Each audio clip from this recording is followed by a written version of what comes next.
Imagínense esto, 100 años. ¿Cuánto puede cambiar la economía de un país en ese tiempo?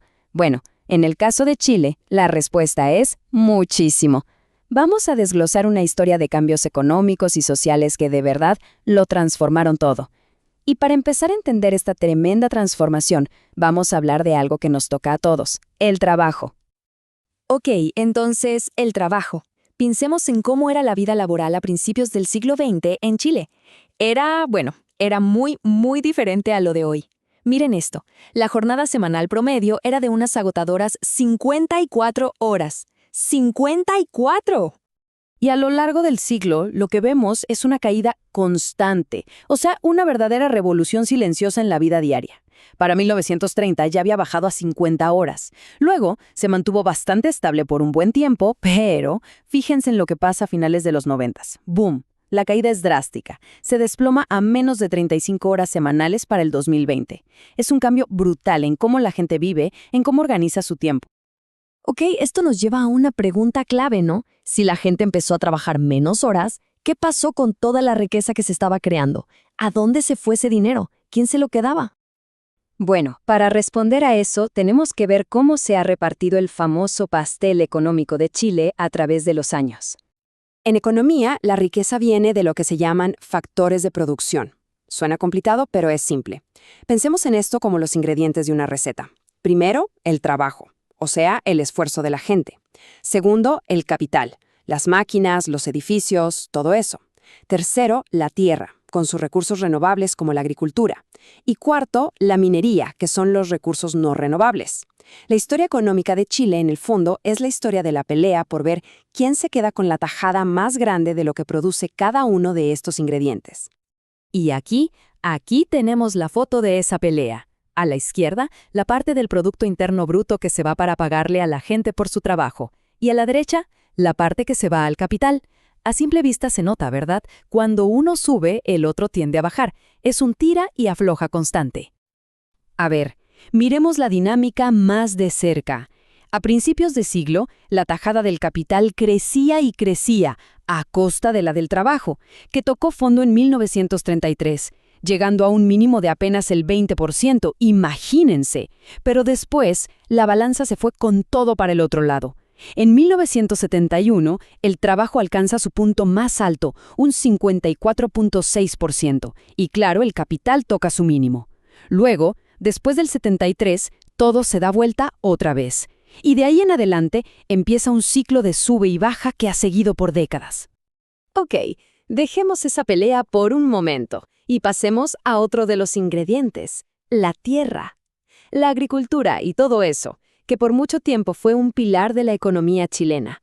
Pero su historia en el último siglo es una historia de una caída casi constante. Pensemos que en su mejor momento, allá por la Gran Depresión, la tierra era más del 16% de toda la economía. ¡Un montón! ¿Pero qué pasó? Bueno, cosas como las políticas de precios y, sobre todo, la reforma agraria le quitaron muchísimo poder económico a los dueños de la tierra. El resultado, para 2012, su parte era de apenas un 1.1%, una caída tremenda. Y nos queda el último factor, la minería. Miren esa gráfica. Es una montaña rusa, ¿no? Y eso refleja perfectamente lo que es la minería para Chile. Súper volátil, pero al mismo tiempo absolutamente fundamental. O sea, su aporte ha sido súper inestable. ¿Por qué? Porque depende de los precios de las materias primas en el mundo. Así que su participación ha saltado de picos de más del 8,5% a valles de apenas el 1.4% del PIB. Es el motor perfecto de los ciclos de boom y crisis. Ok, ya vimos los números, las gráficas, los porcentajes, pero la pregunta importante es, ¿y la gente? ¿Cómo afectaron todos estos cambios tan grandes la vida de las personas comunes y corrientes? Aquí es donde la cosa se pone seria, donde conectamos toda esta economía con la experiencia humana. Vamos a hablar de dos de los temas más duros, la pobreza y la desigualdad. Quiero que se fijen en este número por un segundo, 80%.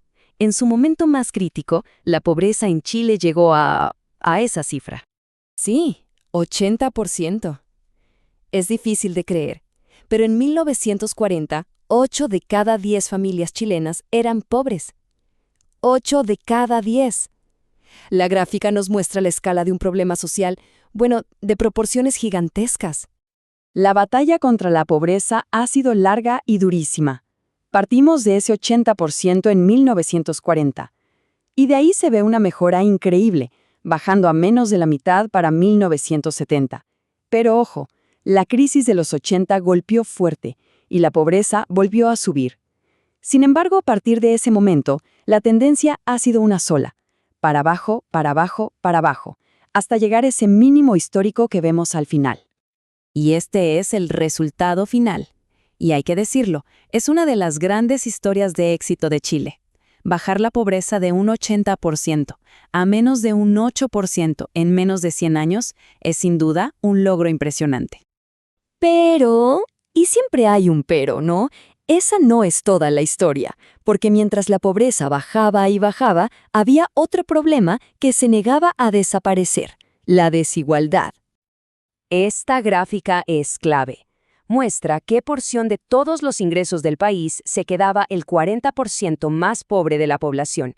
Y lo que nos muestra es, como mínimo, sorprendente. Vamos a compararlo directamente.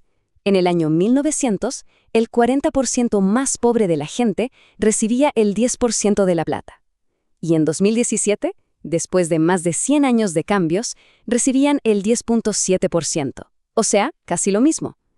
Chile era un país con alta desigualdad en ese entonces, y sigue clasificado exactamente igual ahora. La conclusión del estudio que estamos analizando es así de directa, y se resume en esta frase: la distribución del ingreso en 2017 no es muy diferente de la de 1900. Es tremendo. A pesar de todos los cambios radicales, la repartición de la riqueza, en el fondo, ha seguido siendo igual de desigual. A ver, este patrón, donde la desigualdad primero empeora a medida que un país se desarrolla, para después, en teoría, empezar a mejorar, es algo que se ha visto en otros lugares. Los economistas le pusieron un nombre: la curva de Kuznets. Y el caso de Chile parece seguir esa curva al pie de la letra.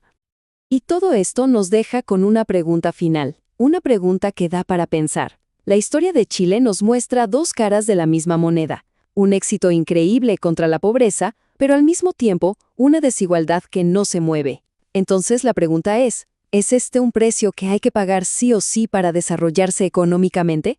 ¿Es inevitable pasar por un periodo de alta desigualdad?